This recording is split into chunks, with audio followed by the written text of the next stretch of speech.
Welcome, everyone. I'm back with another virtue. This one is by Frederick Buchner, called The Stages of Love. The first stage is to believe that there is only one kind of love. The middle stage is to believe that there are many kinds of love and that the Greeks had a different word for each of them. The last stage is to believe that there is only one kind of love. The unabashed eros of lovers, the sympathetic philia of friends, agape giving itself away freely, no less for the murderer than for his victim. The King James Version translated as charity. These are all arms, or in another's company, or in suffering for all men who suffer, including the ones who inflict suffering upon you. To lose yourself in such ways is to find yourself, is what it's all about, is what love is. Of all powers, love is the most powerful and most powerless. It is the most powerful because it alone can conquer that final and most impregnable stronghold, which is the human heart. It is the most powerless because it can do nothing except by consent.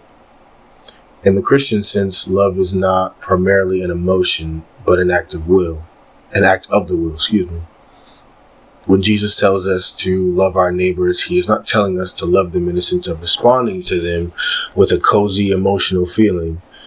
You can easily produce a cozy emotional feeling on demand, as you can a yawn or a sneeze. On the contrary, he is telling us to love our neighbors in the sense of being willing to work for their well-being, even if it means sacrificing our own well-being to that end, even if it means sometimes just leaving them alone. Thus, in Jesus' terms, we can love our neighbors without necessarily liking them.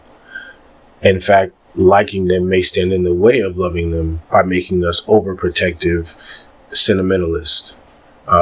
Instead of, reasonably honest friends. When Jesus talked to the Pharisees, he didn't say, they're there, everything's going to be all right. He said, you brood of vipers, how can you speak good when you are evil? Matthew 12, verse 34.